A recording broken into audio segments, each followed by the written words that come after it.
Hi, everyone. My name is Lori Forcier. I'm the Chief Global Content Officer for Learn It, and it's my pleasure to welcome you to this virtual event. Our mission at Learn It is simple. We exist to support the meaningful conversations that education leaders want and need to have to make change happen. We do this through our in-person event, which will next happen January 19th through the 21st, 2021 in London. And we also do it through virtual events like this one. Today, we're really excited to be partnering with the Brookings Institution in Washington, D.C. about saving our education budgets, maintaining expenditure on education post-pandemic. We have a blockbuster panel for you today. Global leaders who have come to the table ready to discuss a new global narrative for education, one that more clearly demonstrates the key role education will play in our recovery. We have Rebecca Winthrop, who's the co-director of the Center for Universal Education and a senior fellow on global economy and development at the Brookings Institution. We're joined by Alice Albright, the CEO of the Global Partnership for Education, Cherner Ba, co-founder and chief executive officer at Purposeful, Jamie Drummond, co-founder of One, David Edwards, the general secretary of Education International, and Rob Jenkins, associate director and chief of education for UNICEF. We're going to start the conversation on building a new global education narrative today, but we know this is an ongoing conversation and one we're going to want to return to. And just a few notes on format. Rebecca is going to share a few propositions at the start to help frame our discussion.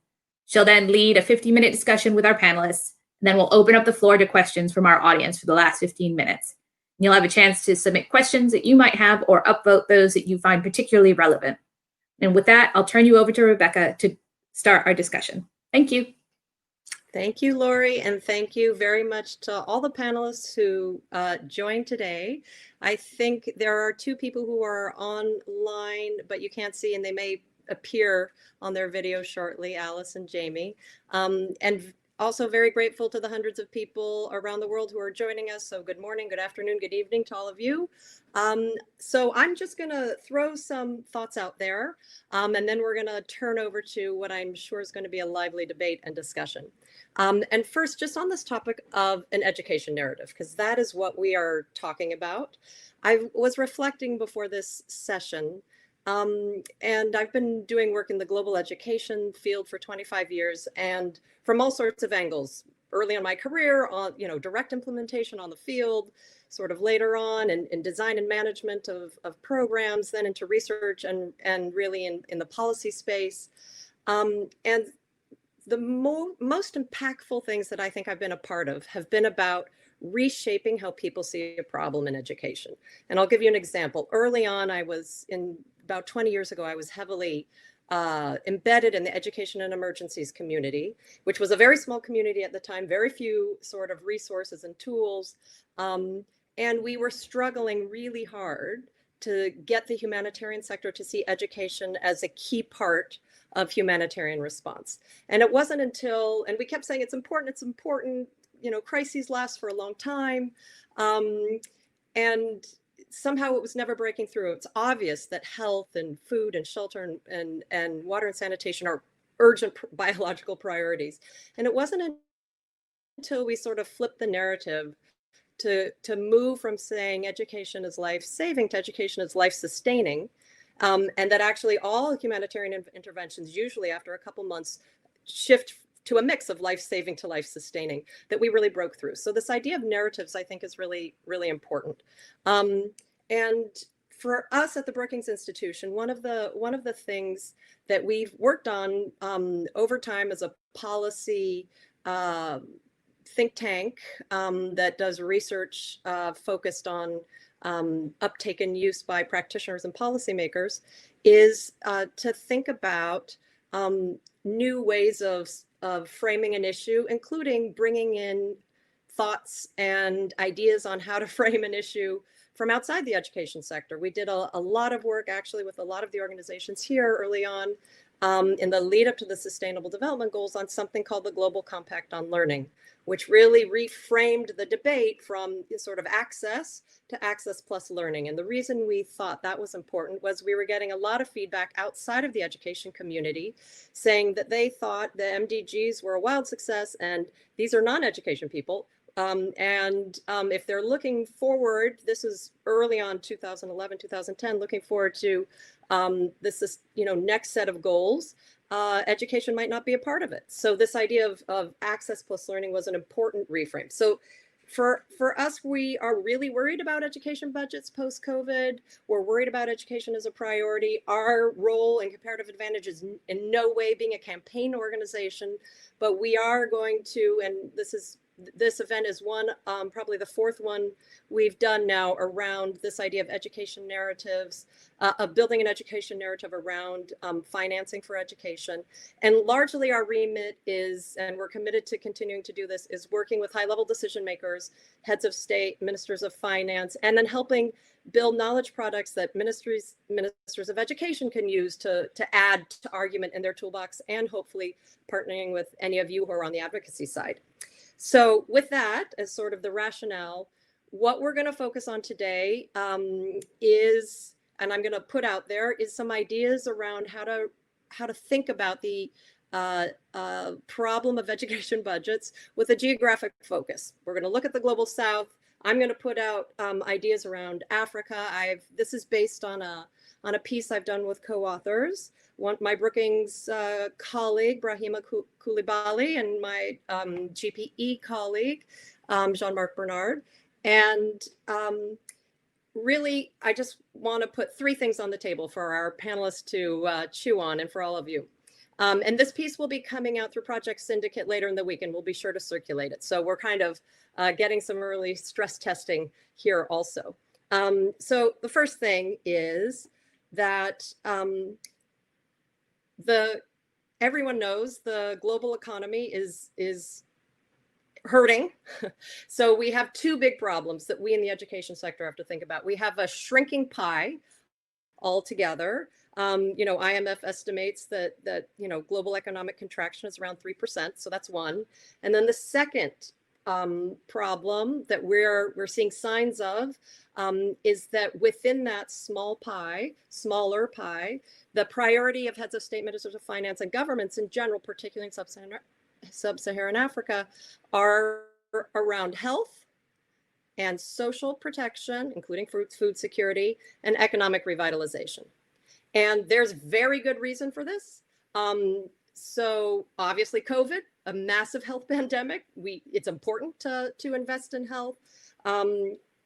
Clearly, there's really good reason for social protection, particularly food security, because we know for the first time since 1998, extreme poverty has risen, and half of those people are in sub-Saharan Africa.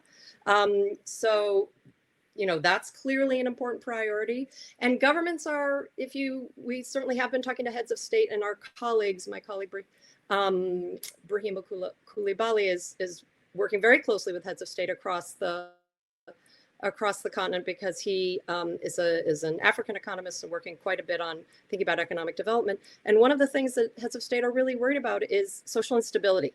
And so these are big concerns. So obviously, those priorities are important and right. The question is, where does that leave education? Is education going to get a smaller slice of the pie? And if so, what's that going to mean for kids long term, et cetera? So that's sort of point one. Point two is to look backwards, see if we can learn anything from past crises. And looking at the financial crisis is one way. The global financial crisis of 2008 is one way to do that. There's an excellent report that the World Bank education team put out, really sort of scanning forecasting what could possibly happen with financing. And they certainly flagged that they were interested and saw signs of this sort of reprioritization on health, social protection, economic development. And I would argue broadly, in terms of the globe, post-financial crisis, the world did not get the recipe right in terms of investing in human development. education, well-being, social protection, social safety nets, and the forces of global and buffering the forces of globalization, right? And that, I would say, is true for my country, the United States, as it is true around the world.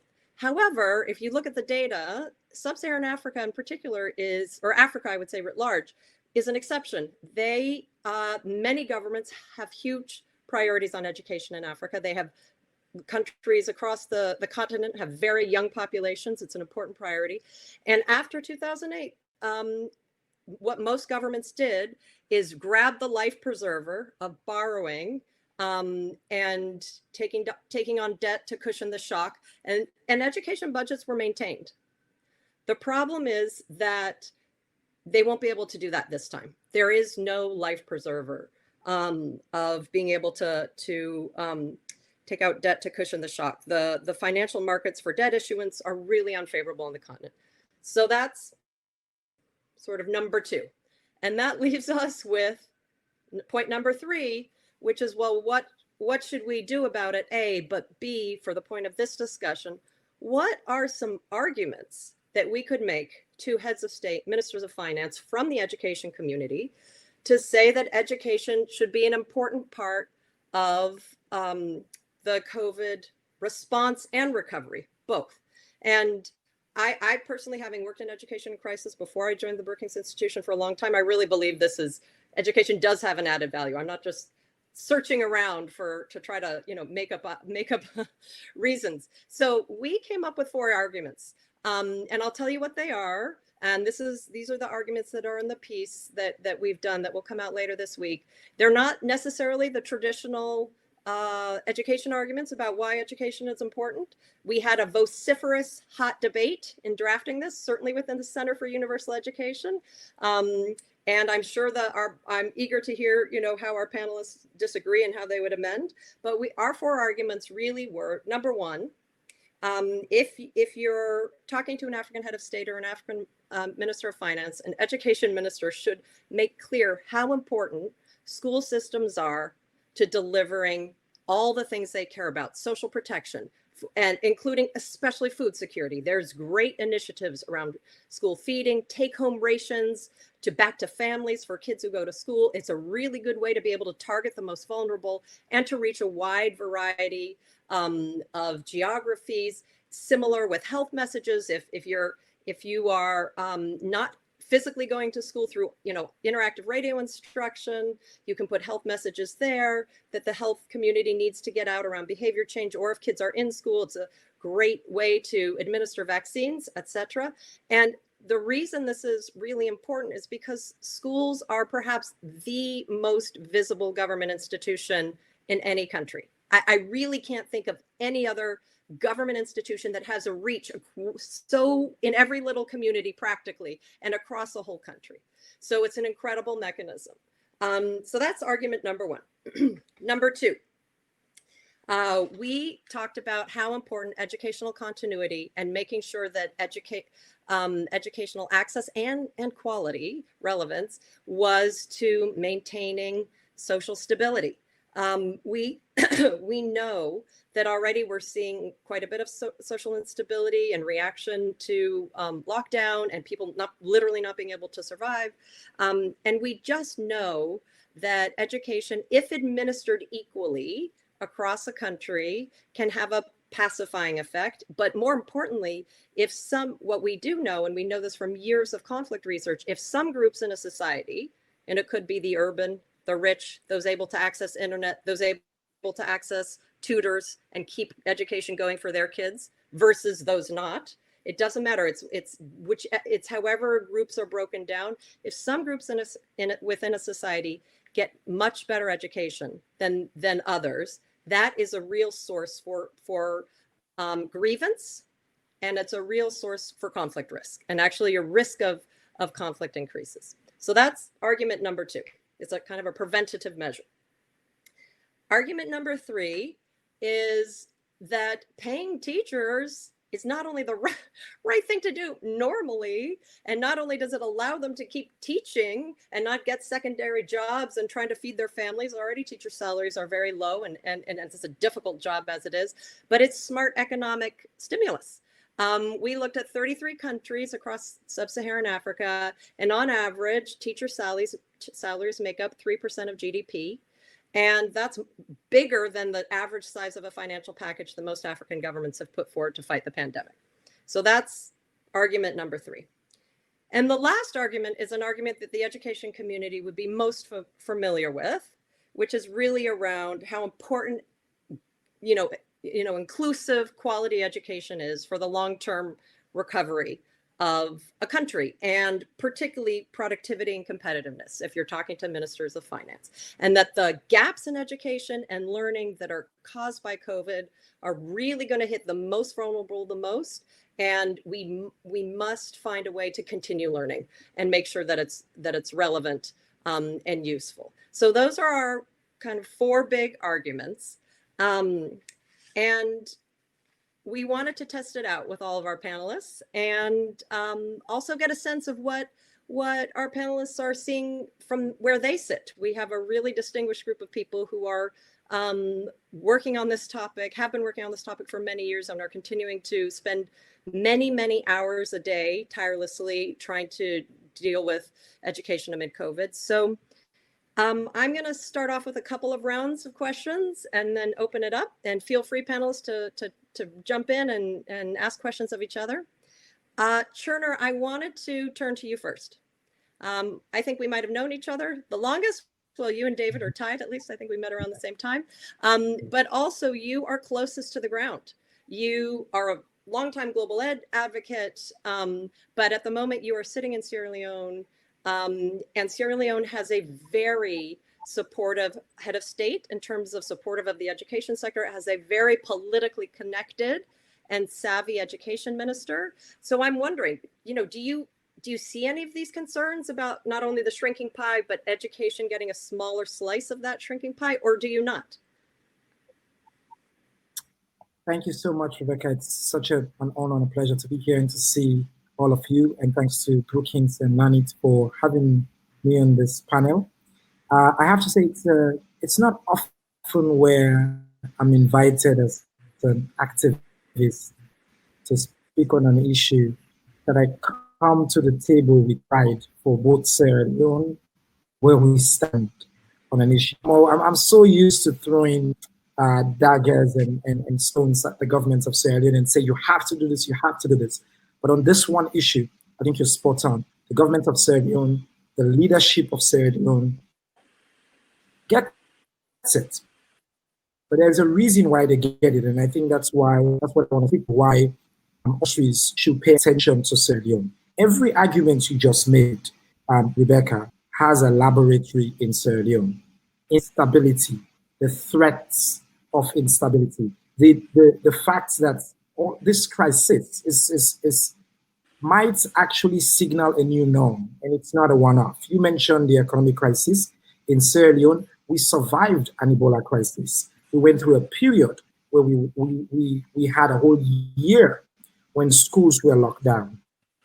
We are poster children for basically economic hardship, climate crisis, and all of those problems. So I think as a country, we understand that those arguments you just made are not theory.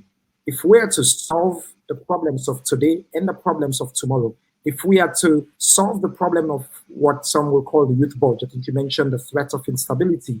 In Sierra Leone, 7 out of every 10 Sierra Leoneans is below the age of 35. It's a massive, massive group of young people we have in our country. Our presidents, our leadership, from past experiences, by the way, we made many mistakes in the past. But this president, in fact, last week was in Parliament, and he renewed his commitment that 21% of our current budget is going to be maintained on education. And I think that's a big news. And I think that's an example we hope that other countries in the continent, as an activist who's been working on this issue with you for many years, that was really happening, because we were listening to that speech as he was presenting to Parliament. We're clenching our fists. And when he announced education, we hope that he said that what he wants to be known for at the end of his tenure is his commitments to education, is to transform the education sector in the country. And when he said that he was going to maintain that commitment And we've also seen what they've been doing. I've had conversations with the Minister of Education in Sierra Leone, Dr. David Senge, who, as you know, also happens to be a very good friend of mine. And from the beginning of this crisis, we wanted as a country here to think about what were the mistakes we made during Ebola. And, you know, Rebecca, I think we worked together on trying to convince countries in West Africa, in the Mano River Union, about why it made sense to open schools, why schools will be exactly what you're saying, a platform for administering, immunization or public health messages, and all of those things. And I think the response we have in Sierra Leone is being based on those lessons. We went back and looked at all of those reports, and the minister has brought together a panel, including my organization and all the other donors, and are looking at four main pillars. One is, how do we make sure we keep the communications channels open? How do we continue to engage the public to see the importance of education? Because, as you know, budgets are not just, things that the ministers have to make decisions on. You have to bring the public along with you. So that's been also a critical part of it here. And two is the distance learning, the importance of continuing education and continuing learning. Massive challenge because it's a country with very serious connectivity issues. But that's something that we've done, and we learned from the radio learning, and we've been able to do. And it's readiness. As a country, we're really ready to reopen schools. And one thing that ministers driving, and I think the country, the resources are directed. And fourth, which I think is important, is crisis also offers opportunity. The opportunity for rethinking policy and programs and the ways of learning and the ways of doing things. It's in this crisis, for example, that Sierra Leone lifted the ban on pregnant girls, that the government is renewing and rethinking a different set of policies, but just the policies around, what will change? How will the way we change and the way we do things? So again, it's not up for Nigeria on a panel that I can speak with such enthusiasm and passion and pride about my country. But I think on this one case, all of the arguments you made do resonate and are at the heart of how our response has been structured in Sierra Leone. Great. Thank you, Turner. And we might come back, I think, to think about, if we get towards the end, around strategies for creating this education narrative or maintaining interest around champions and the role of champions, and perhaps your Minister of Education and Head of State could be one of those. It'd be interesting to think about that, as well as your strategy of making sure that it's not just ministers of finance, which is, of course, Brookings is very focused on high-level policymakers. We are not advocacy organizations. How can people like us and others who are doing this work with your organization that's on the ground to give you some of the fodder and tools also to go back to the public? So David, I would be really interested to hear from you. You have a bird's eye view of teacher unions, teacher organizations, educators around the world. What are you hearing from your membership? Are they worried about this issue of education budgets, or are they just, trying to survive and teach amid COVID, which is hard enough, I can imagine? Yeah, thank you, Rebecca. Hi, everybody. So basically, since the lockdown back in March, we have been surveying our members and organizing roundtable discussions across all the sectors, early childhood all the way up to higher ed, both in terms of OECD and GBE countries and everywhere in between. And my bird's eye view has, in many ways, been reinforced some of the things I think we knew that we've been talking about, and there were other things that we were actually shocked to find out in terms of how the impact of COVID was affecting education systems, teachers, students, and the people that work in the schools, the sort of support personnel and communities. I think one of the things that is right across the learning, because we were also looking at talking to parents and community members and students, was the importance of a place called school. And there had been a narrative in the past that talked about inputs don't matter, and that you just need to get the right test score moving in the right direction, and whatever you do to get there. Well, we saw systems that had very good planning in place. They had very good infrastructure in place. They had good dialogue with their teachers organizations, and they were able to, and some of them had gone through SARS, right? So they were able to kind of move. And I was on a call yesterday where Andreas Schleicher from OECD and I brought together about 25 education ministers and teacher union leaders to talk exactly about this topic in OECD countries. And so I know this focus is on Global South, but you should also know that in the OECD countries, this is also a huge issue. But it's not in OECD countries so much a matter of sort of prices versus taxes. You have devolved systems, but they're not devolved systems generally in terms of trying how you source and it's not passing around a hat in front of a school door to find the money to pay teachers. What we found was that our members in the private sector were the ones that were the first to go in terms of losing their jobs. It was speedy, it was quick. The contract teachers, the 0-hour teachers, those were disproportionately in early childhood education centers. Those were in TVET, they were in higher ed, substitute teachers, nurses, school psychologists, all of those kinds of things. Those systems were not prepared. And so we were kind of at the moment of the lockdown getting a lot of stories about, well, what do we do now? We found out that in Africa, it was only about 40% of our members said they had any kind of ability to reach and do any kind of emergency online education with their students. And we know, right, half the world's population doesn't even have access to the internet. And a lot of the models, and I think prior to the way people were thinking about it, departed from a thinking or an assumption that everybody was connected. Now, many were, and they were connected in different ways. And there were many members who partnered with their governments, and they went and were able to move when they didn't have the online option. They went with the radios. They ran radio programs. They ran television programs. They did lots of things around nutrition, delivering meals. I have members that were passing out PPE to schools, whether it's Honduras or Liberia, wherever. But we also had teachers like in Burkina that haven't been paid for the past several months, right? So we're seeing a lot of the inequalities. Our members were also telling us that they've been trying to step into the breach and try where there has been no plan, create, crowdsource, share, which is what teachers always do, share amongst themselves. They did find themselves that we see a growing tendency to what's sort of like a dual track. Sometimes they call it blended, but in some places it's more upended because they're basically online for a period of time. They have the students they're online with, but they're also doing some on-site, and they're trying to balance those out.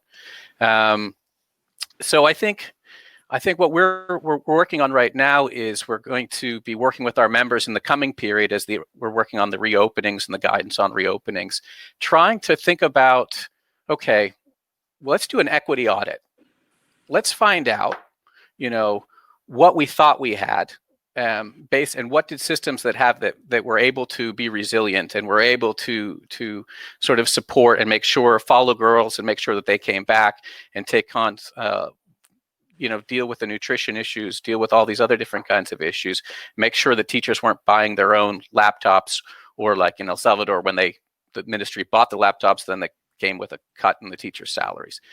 What does that look like? How do we benchmark that and do sort of a report card of that, and then cost that out, and then look at that and vis-a-vis. But we're absolutely right aligned with you, Rebecca. I think the arguments, particularly around teachers' pay and conditions, they are in the communities.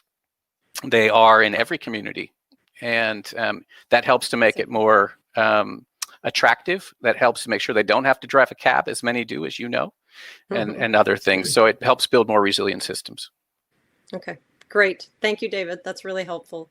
I want to switch now to Rob and Alice. One of the things we certainly know from looking at the global financial crisis, if we're looking in the past, is even though African governments were able to maintain education budgets, donors were not.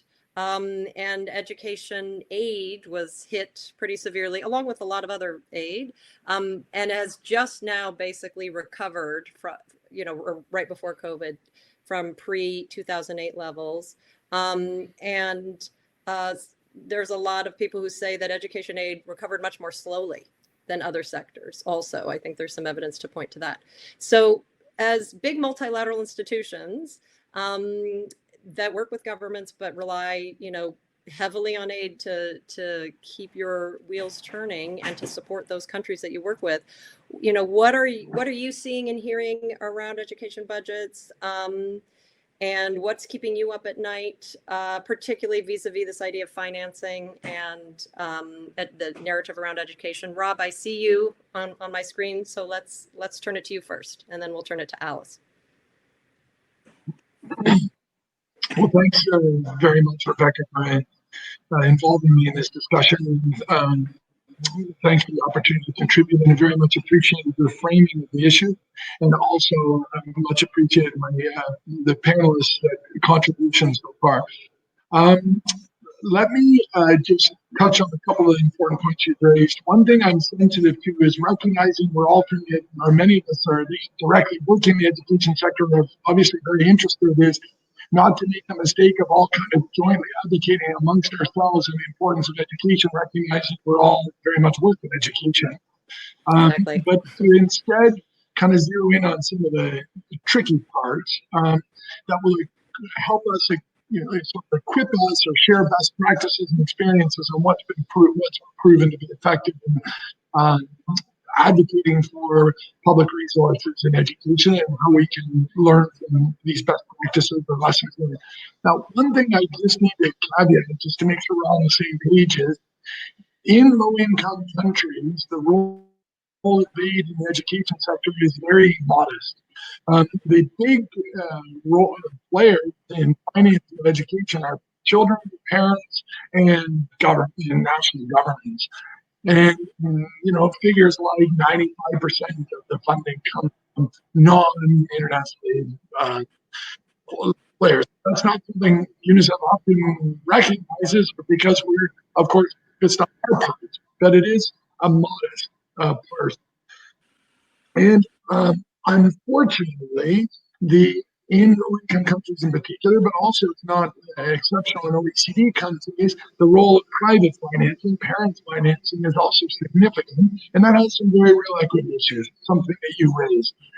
But I think we should, and in your comments of the 4 sub-points to your third comment on how to convince heads of state, I do think we need to recognize the bulk of the funding is coming from parents and coming from communities and national governments. The second point I'd like to raise is we need to recognize that the global community, we were all at the global level, and asking the countries were experiencing a learning crisis prior to the pandemic. And the pandemic and the school closures has resulted in exacerbating this. So what our argument for increasing or maintaining education financing, or increasing financing in education, has to come with accompanied with new and innovative approaches to achieve results.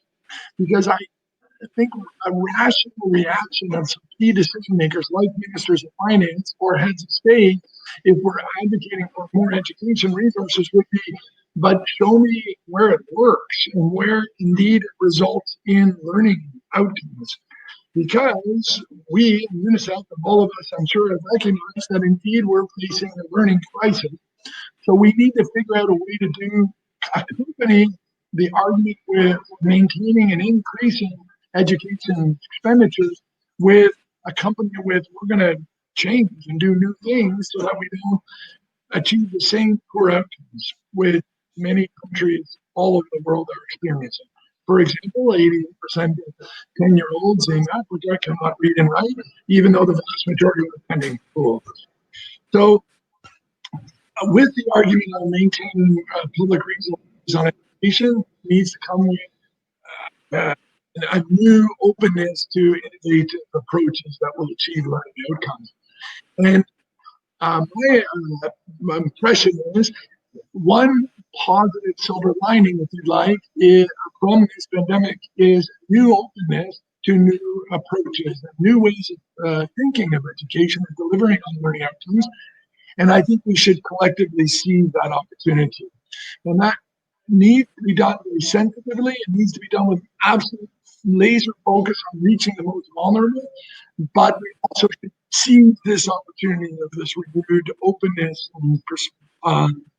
and dialogue that's taking place on how can we reimagine education to address the long-standing learning crisis in new ways. And that will also, I think, involve the planning of reopening schools from this perspective of seizing this potentially once-in-a-generation opportunity to open up schools in a different way, which will, and I'll just conclude with 3 key points in reopening schools: reach more children, particularly reaching children that have never been reached before. And there is some indication that some remote learning that's currently taking place on the radio, TV, is indeed reaching children for the first time. So if these children have come onto the radar, can we find ways to bridge them into the school system? The second is new ways of delivering curriculum, new approaches to pedagogy, further support to teachers, which has been raised by yourself, Rebecca, and other panelists. Can we reimagine the way learning takes place? The third is the holistic needs of children. And you mentioned it also, Reg, as one of your key points is a very key role that education schools play in a community. But can we, when we reopen schools, address, again, long-standing issues such as the water and sanitation facilities in schools and provision, that vital life-saving service, social emotional health, mental health, protection issues, and look at ways of ensuring children, particularly adolescent girls, are sufficiently protected. And you mentioned school feeding and well-being for gender. So if we can reimagine education to reach more kids, reimagine the way the curriculum is delivered, and more broadly support children, I indeed think we will then collectively as a global community can celebrate success. Thank you. Great. Thank you. And some ties to the Build Back Better reference that Cherner started off with. So that could be something we could dive in deeper on, thinking about how we collectively think about that. I don't know if Alice, are you on the line?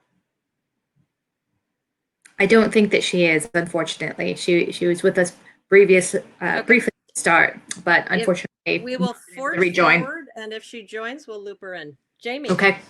Over to you, Jamie. You are the consummate advocate, founder of One. You're a documentary filmmaker, pre-founding One. You know all about storytelling and narratives. So, and have been thinking a lot about education. So I'd love to just get your thoughts. You know, what are your suggestions on how we should move forward as an education community? What do you think of these big arguments? What else would you add? Would you take things away? And what other things should we all be doing together to move this forward? Oh, we don't hear you. I don't hear him. Do you guys hear him?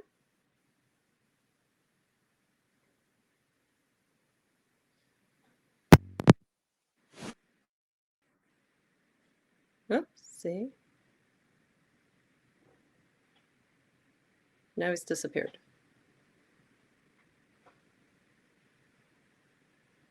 So, Lori, do you think someone's trying to help him on the back end? Yes, I do think someone's trying to help him on the back end. I can still see that he's here, but let's continue the conversation. Poor Jamie and Alice are probably very frustrated, but when they pop back up, we will include them. So I want to open it up to who the last remaining panelists who have internet connection, who tell us your reactions to that. What do you think of the arguments? Rob, you really laid out in some detail what you think we should be doing. Can you hear me? All of us moving forward. Oh, Jamie, you're back. Can you hear Oh, wow. Yay. That's exciting. Let's see if the headphones also work. We hear you perfectly. Can you still hear me? Let's keep talking in case something goes wrong. Keep talking. Don't mess it up. Okay, we're here. Fancy. You can hear me. You can hear me. Okay, very good. Yep. Excellent. Thank you all. Really interesting and important panel. I've got to run through some points based on reactions to your 4 and comments from the other panelists. What I would say is a couple of things that I think is tonally missing is I'd say a lot of partners would have said that the education sector was in a state of crisis and emergency before COVID. So you definitely don't want to get stuck in a situation where what you're doing for is conserving the diminished corner you had in a overall diminishing world, when in fact what you want to play is the transformational role that education should play in the decade of delivery for the SDGs to 2030. And education needs to position itself as the transformational sector within the wider SDGs effort, that it in fact is. And the thing that was getting in the way of the sector was the sector itself. And I was asked to be brutal and candid. Yes, it's hard to hear for all of us, but we understand and we welcome it. Okay. And I think everyone knows what I'm referring to, which is it's such an important sector with so much that the world needs, but has a lot of political economy challenges. And perhaps in the adversity of this moment, the unity between the various different players in the sector, and can you hear me? Yes, we can. Keep going. Will now be forged to a degree that it was not before. And that will allow it to really claim its place in the next few years and decade ahead. And I think that's if you like, my central point. And education, not as let's keep hold of our place within the way things were, but let's claim our reimagined rightful place in the reimagining of a global economy that serves society, not one that serves the economy. Mm-hmm. When we properly factor human capital and natural capital, it would require greater investment, amongst other things, in education. Now, to get to that point, the sector needs to not just coordinate better with itself and get out of its own way, but also with others across the SDG players. For example, the heroes of this moment are the health workers who passionately believe in education. So what is the alliance with them at this moment in time that they lend the extraordinary capital they have in the hearts and minds of the world to make sure that their brothers and sisters working in the education world are not cut for the sake of health? Because everyone who works in health knows that that's a folly, that's a false economy of the greatest order. But what is that political conversation like right now, and who's making that argument to the health workers? And not just the health workers, but the big financiers in health as well, who would understand this argument. Then there's the question around, should we say, a very deep intergenerational justice question that's going on, which I'm going to be brutal to say you could characterize as the youngest people in the world who have the most to offer its future are taking an extraordinary hit right now to protect the oldest, richest people in the world who live elsewhere. The youngest continent on the planet, with all its dynamism, and we talked about the demographic dividend and the investments necessary, Cherna talked about that, the investments necessary into health and education to help reap that demographic dividend are being forestalled right now to protect old rich people in the global north. And that intergenerational justice argument is not in your 4 points. And I think it's quite a powerful and interesting one. It happens at a national level, and I think it could happen at a global level as well. And you could extend some of the arguments around the solidarity and importance of equity in the health, vaccines, diagnostics, therapies, and ensuring that the most vulnerable and the healthcare workers get those first. You could extend some of those arguments to, I think to teachers as well. Another area is instead of fighting for one's corner of a diminishing pie, is to be part of the advocacy to grow that pie in financing terms. We have a G20 finance ministers meeting in mid-July.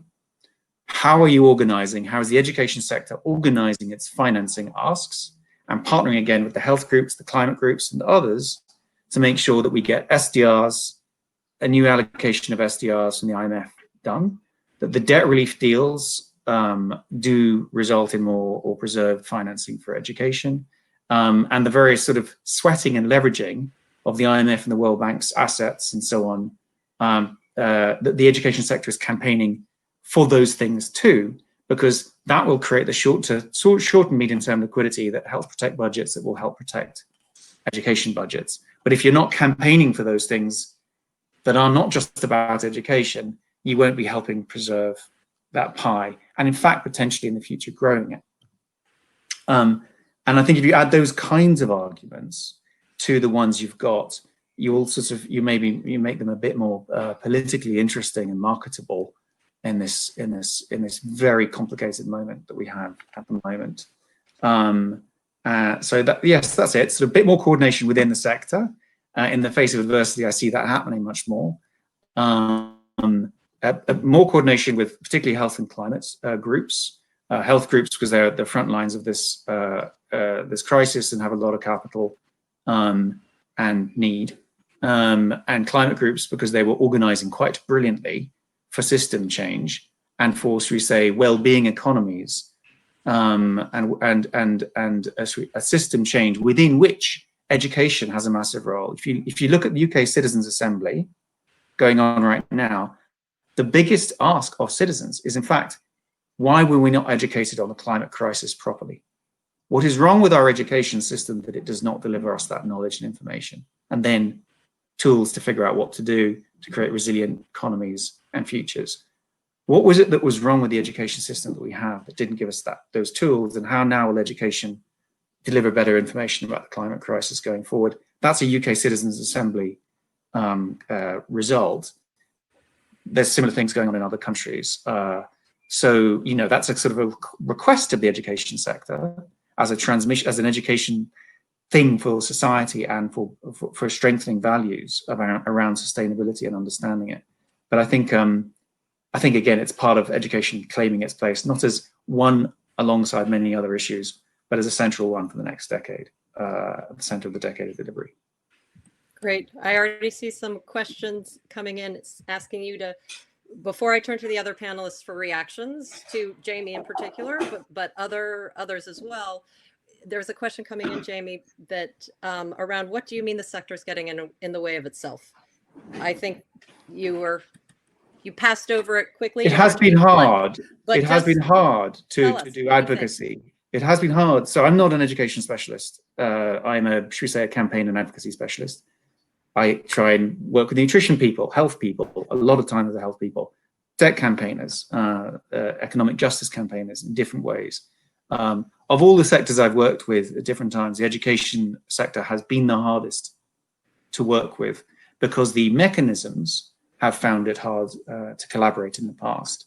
The big financing mechanisms that work in terms of, it's absolutely right that 95% of the financing is not international flows, but that which is could be better coordinated, and I think that is now happening. I just want to say, I think that is very, very, very good news. So how can the replenishments over the next couple of years be better synergized, strategized together to not just fight education's corner, but to make it central to the wider SDGs world. Right. So, it's not that I want to name names, but I think many people in the sector understand what I'm talking about. Great. Thanks. David, Cherner, Rob, reactions to that, other thoughts about what we need to do to move forward? What action should we be taking? I wanted to... Go ahead, Cherner. Yes. No, thank you so much, Jimmy, for saying those things, because as I was reviewing and listening to you, one of the frustrations that I have, I think, is especially being in Sierra Leone. I've had the privilege of looking at this from the globe and trying to be part of creating an activist global community around education. Is in countries and localities, there's a real strong disconnect in the education sector. It's been very, very NGOized, and there's not a lot of the kind of radical reimagination that is critical for the moment we are in, and that's an opportunity that could be lost. So I really like the call for the realignment with the climate movement, the call for even rethinking. I see a question here around, proper inclusion. If you look at the way education spending has been in our countries. Now our interlink we're thinking and purposeful is helping the government of Sierra Leone to write a new policy on radical inclusion in education. But even with that, if you think about who's actually in and around the table, it's a lot of still the same players. The people that put money on the table are determining what the education systems are, what the education outcomes are. And these are not critical, radical groups. They're not groups that are thinking holistically, that are thinking about overthrowing the system as is and creating a new system that will be much more responsive and asking questions about why. Again, I think you alluded to that, but we have unity, and part of the challenge I felt in the education movement in past, it's too sectorized, it's very driven, and we really need to really connect education, social justice issue, and link up with the other activist communities, because frankly, it is what's going to be needed for education to maintain both the resources we're talking about, but for it to reinvent itself as we get onto the other side. So thank you for making those points. You cut out a tiny bit, Turner, but we certainly heard the bulk of it around really, doubling down on Jamie's point about connecting broadly outside of oneself to make sure we do the transformation piece. Okay, great. David, I see you've unmuted. I've unmuted, and I'm certainly not a global advocate and messaging guru. I am a teacher and work with teachers who I do think in this crisis have come, out quite well in terms of people realizing the complexity of the work that they do, that they're not just simple content delivery mechanisms that you put something in and you get something out, that there's a lot more to what teachers are. We work with health workers, so we have an alliance with the public sector nurses, and we're working around community schools and health promoting schools. So I do think there is a lot there to not see ourselves as diametrically opposed to that, but to actually think about the ways in which the health budget and education budget around health promotion, community schools, the whole school, whole child approach could kind of pull those things together and do that. I guess I'm probably a political economy challenge for some because of things that I continuously say that my members point out. And, a lot of the innovations that we've seen, or I guess innovation and technology don't necessarily need to be, thought of in the same terms. It doesn't always mean that, but I think Robert was bringing up the fact that, radio, and there's some very old things, pedagogical innovations that we're learning. But there's a tendency to kind of go fast. And I would say one of the things that happened to the education community early on was we had an overflow of too many health people coming in who were trying to see which vaccine they could, what's the one single thing that we could all say that would be the same as, a vax for tuberculosis. What's the vaccine against ignorance? What's the one thing we could do? And a lot of people spent a lot of time trying to figure out, and then they kind of got into it and they kind of understood about the interactions and the players and the politics. And there is politics in education because it's about values. It's about climate change. It's about distribution. It's about justice. It's about a lot of things, and a lot of things that people really value. And they're having those conversations about what schools are and what schools should be. So there's a lot of reimagining going on, but there's also a lot of realizing going on about how absolutely crucial this place called school is for a whole variety of reasons, to communities, to parents. I think parents are really looking forward for those to go back to school. And I think when we do have a vaccine, and Alice and I have an op-ed that's going to be coming out soon talking about teachers as frontline workers that probably should, for testing and vaccines, be kind of not right at the same level as health workers, but very close up there, because they're going to be right there on the front lines. And, I guess that I don't worry so much about, because that's not my job. My job is part of being this community, having these conversations, but I have to listen to my members and listen to the teachers of the world who are talking about the fact how hard they're working, the conditions matter, and build back better. They also they like that. They like the idea of the reset, but they want build back better to mean that everybody gets to come back, that we stop with the assumption that we're all starting from the same place. The fact is that right now, because of the COVID and the lockdowns, I'm talking to teachers who are not collecting dues from their members because teachers have to decide between food and dues and healthcare in Honduras, because you're seeing kids throwing themselves in front of cars begging for food. So there is the G20 that I think absolutely, let's think about what it is. But I also think that let's not get into some sort of highfalutin idea about something that could work for a certain subset of the populations when the majority of people don't have access to broadband, potable water, hygiene, socially distancing is not a possibility for them, all those other opportunities. So I think to actually create a community school that also educates for the kind of world, yes. But to kind of create some sort of notion again that there's going to be a platform or a private sector solution to this, that they're going to put on the table what governments would put on the table.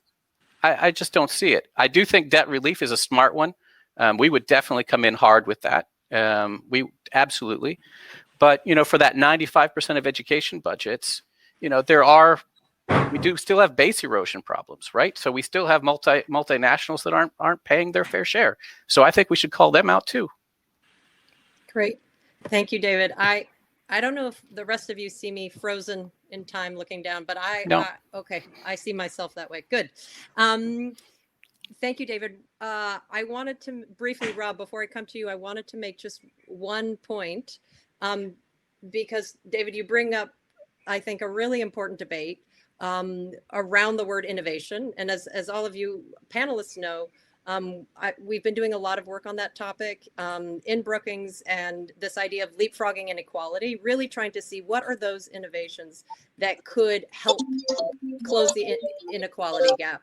And just to put some data on your point, David, we looked at 3,000 educations across 160 countries and found that the vast majority of them were not from the private sector. They were from civil society, number one. And most of them were, if we looked at basic principles of teaching and learning, were not any good. And just because something's innovative doesn't mean it's good. So I think that might be another part of our challenge. It's certainly something that tangentially it's related to this. We're going to be working on sort of a Build Back Better agenda when it comes to leapfrogging. What are those new approaches? And they could be very old approaches that are applied in a context like interactive radio instruction, well proven, that could actually close the equity gap. I think it's an important point. Rob, over to you. Last comment before I turn to Lori, who's going to open up the floor to I see a stream of comments on the Q&A. Well, thanks a lot, Rebecca. And again, very much appreciate the comments on the panel. I'm just going to make 3 quick points. One on the opening up better or building back better. I fully appreciate your comment on innovation. But again, I just want to reiterate, I'm really excited by this new almost a consensus on reopening some long-standing questions and discussions, and potentially a once-in-a-generation opportunity to move those conversations forward in many, many countries, whether it is how to reach the most vulnerable, bridging back, how to deliver the curriculum more effectively for learning outcomes, or how to provide comprehensive support. That's my first. Second, I think we need to be as specific as possible when it comes to financing education in our ask at this point. Obviously, the general on the need for maintaining public resource education, the need to maintain international development systems for education is critical. But I want to also highlight the importance of the quality of that expenditures. And I've mentioned about the need for new ways of delivering on providing improved service. But a key indicator for investment also is to what proportion of the public resources is reaching the most vulnerable or the poorest.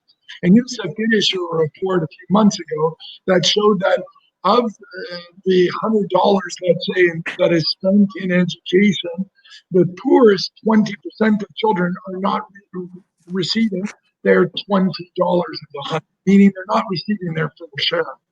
So a key indicator and a key advocacy point that I think we collectively mobilize around is ensuring that not only maintaining education expenditures, but ensure that education expenditures are pro-equity or pro-poor, and meaning at least enable the poorest or ensure the poorest receive their fair share. 20 cents every dollar reaching the 20% of children. There isn't a country in the world currently that is allocating 20% of education resources to the 20% poorest children in their country, not one. And many countries are less than half of the poor children receive less than half of what the wealthiest 20% of children receive. So it just is an important indicator within the financial debate that I encourage us all to dialogue on. The third very quick point I want to raise is I have been overwhelmed from my perspective seeing at country level where we work and also the global level, the coalition and the partnerships that has been strengthened in the education sector. At the global level, you can see with ourselves, the World Bank, GPE, Education Commission, Education Cannot Wait. We are spending an enormous amount of time together, common messaging, sharing best practices, working in a way that I hadn't seen prior to the pandemic. A real uniting force now. And I see also at country level, as you know, UNICEF works with 127 different countries, almost across the board, a united partnership and formed to address the impact of the pandemic on education and move forward. So I think we can seize this opportunity of this renewed commitment to working together and build on it, and again, have a great impact, an impact that we haven't been able to achieve in the past. Thank you. Great. Thank you. Lori, I know we have 15 minutes left and there's a lot of questions, so I'm turning it over to you. Yeah, we do have a lot of questions, Rebecca, but I wanted to let everyone know that we've heard from Alice Albright, and we're very sorry for the technical issues we're experiencing here. But Alice has shared her comments with me, and she asked that I share them because she feels really passionate about this topic. So I'll take just a few minutes to share her comments, and then we'll turn it over to questions. So basically, she said, Rebecca, you'd asked whether we are worried about education financing because of COVID at the Global Partnership for Education. And her answer is an emphatic yes. We need not only to protect education finance, we need more and we need better and smarter finance.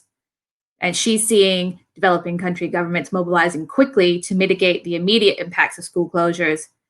They have launched and delivered remote learning initiatives on an unprecedented scale, delivering educational content through radio, television networks, training teachers, and providing guidance to parents. The GPE board met an emergency session last Friday and decided to increase their funding support for those initiatives to $500 million. This is a very real emergency. It means our response has to be fast, effective, and at scale. And they at GPE have expedited their review mechanisms to turn around country applications at a rapid rate.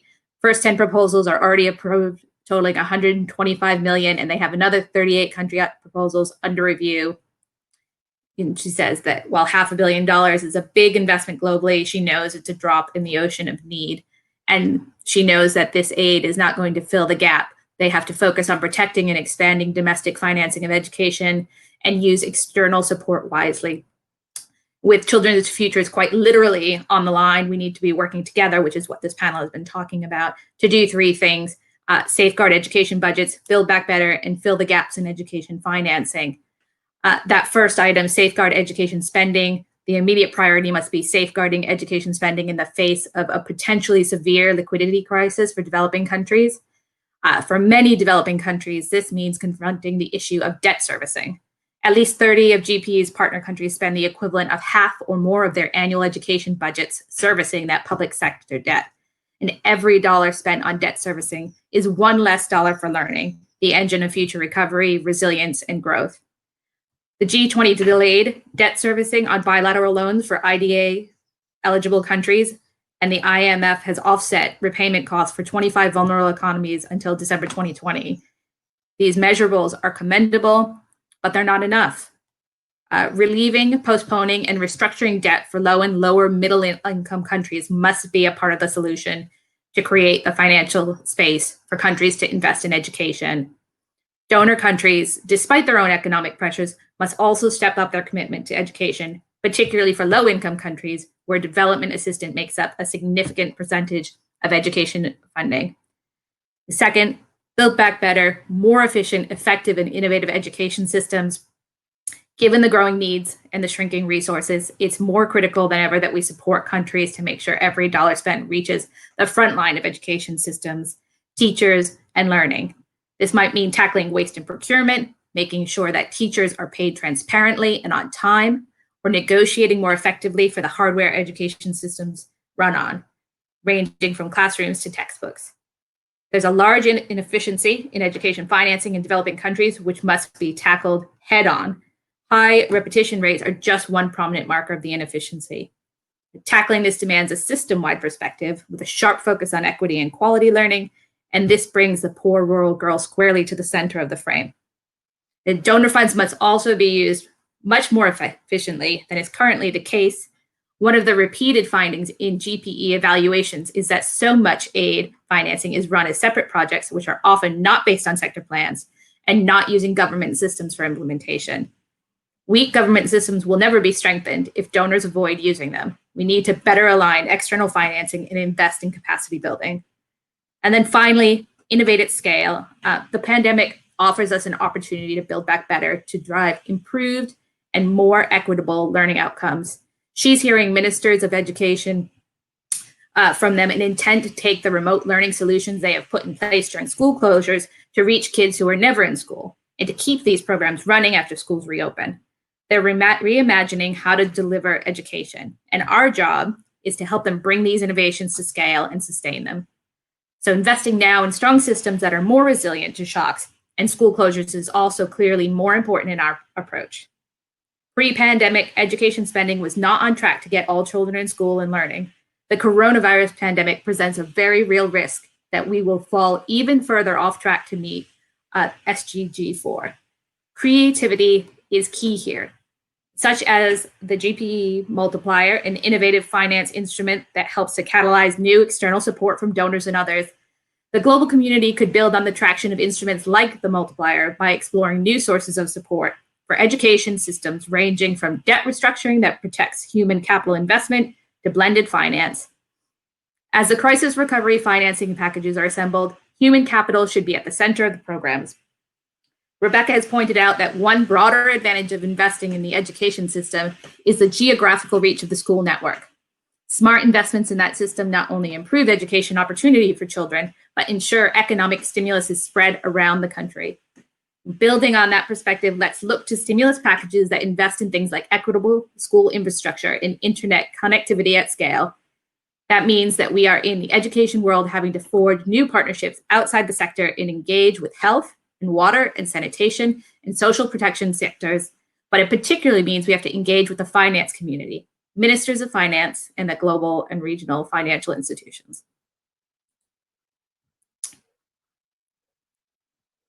So with that, the additional comments from Alison. Thank you, Alice, and to her team for sending those over. Let's turn to some of the questions that we received from the audience. Let's see, right at the top of the list here, we have a question for Rebecca about whether you feel that education technology is attractive to governments as a means for supporting education in a cost-effective manner. I think it's very attractive to governments, maybe too attractive. So one of the things that we've been seeing, again, this is related, as I mentioned briefly, to our work on education innovation and this idea of leapfrogging inequality. What are those things that can really close the equity gap in education?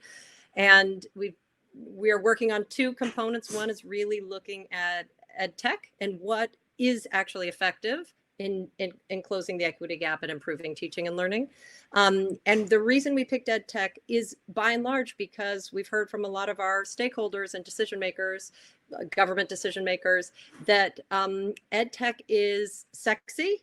There's a line item in the budget for it. There's a general interest to deploy it, but they don't know how to do it in a way that's highly effective. And it's pretty easy to get into bad contracts and lock that money down for things that are actually at the end of the day don't work very well. So that's one thing that I think is an important part of the solution. But after all, like a radio, a cell phone, and other forms of technology, television, etc., are tools. So it really is all about the design and how you use it. Okay. So I do think it has high potential, but a lot of what we're seeing is not going to be transformative. Okay, thanks. Okay, let's see. Let's take another question. I know we just have about 5 more minutes here, but so we have another question here about pre-COVID funding did not target the most vulnerable, including children with disabilities. What argument will help secure funds for the laser focus that Rob Jenkins rightly calls for?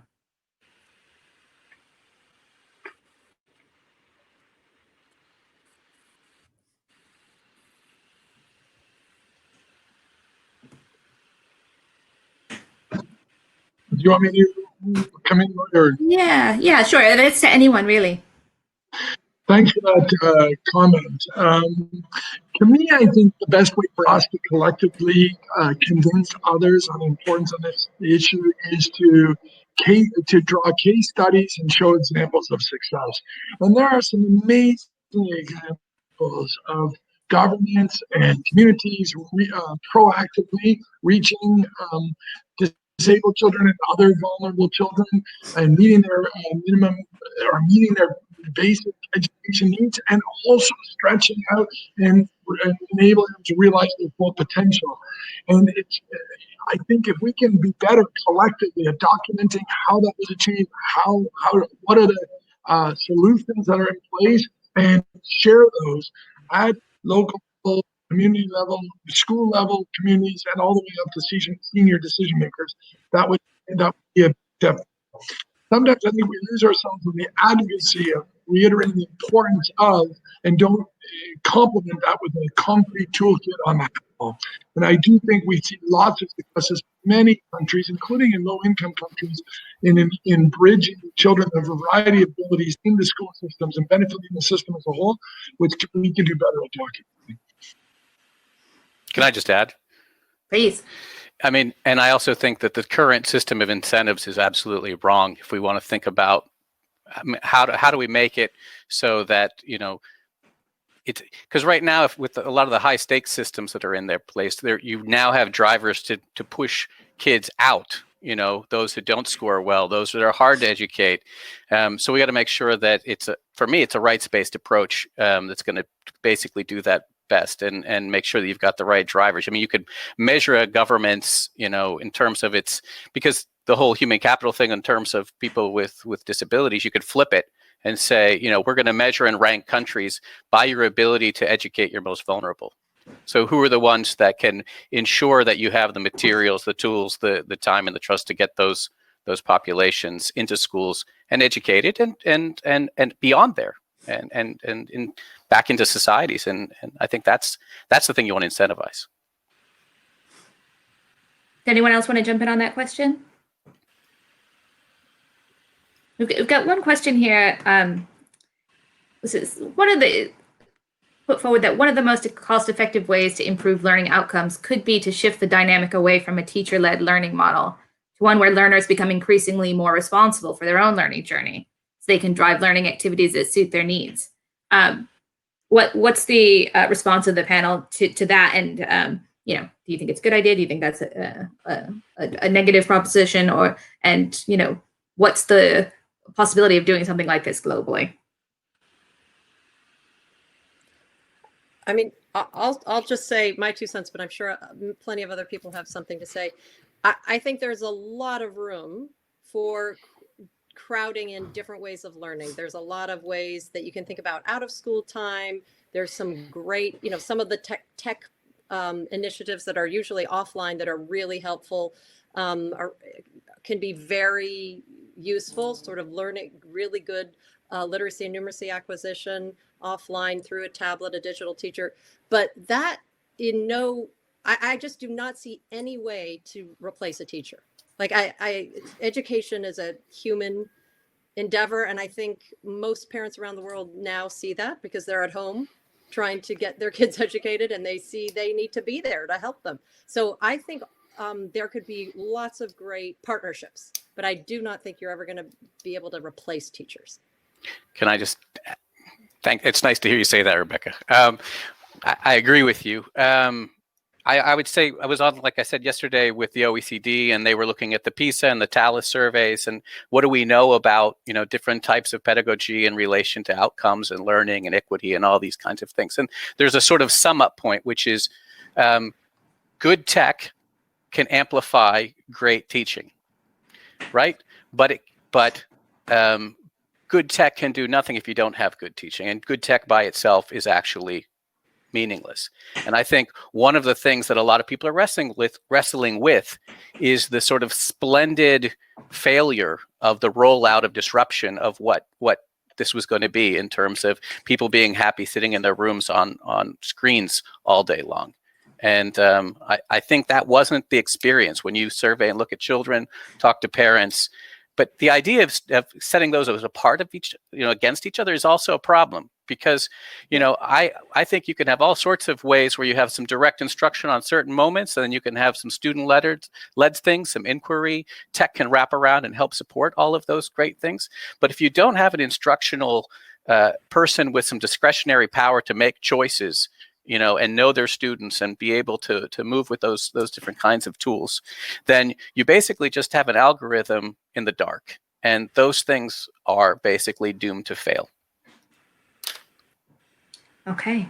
Well, we are at time, and I want to thank everyone. I want to thank all of our panelists who are here for their thoughtful comments, for their willingness to say controversial things, and just really have an open and unbuttoned conversation. I want to thank Alice, and apologies to her, but thank you for sharing your comments with us. I want to thank Turner, Jamie, David, and Rob. Many, many thanks to Rebecca and to the Brookings Institution for their partnership in bringing together this event. And many thanks to our audience for their, again, very good questions. The recording of this session will be available, and we'll also follow up with a summary of the major points from today. And we'll share details of our next event, which will be held next week, where we'll pose the question, what does successful virtual learning look like, and how will it change all schools? And if you haven't done so already, I want to invite you to join the Learn It mailing list at learnit.world for details of all of our events, and to follow us on Twitter and LinkedIn. And take care all. Please keep well and have a great rest of your day. Thank you. Thanks, Laurie. Bye. Bye. Thank you. All right. Thank you.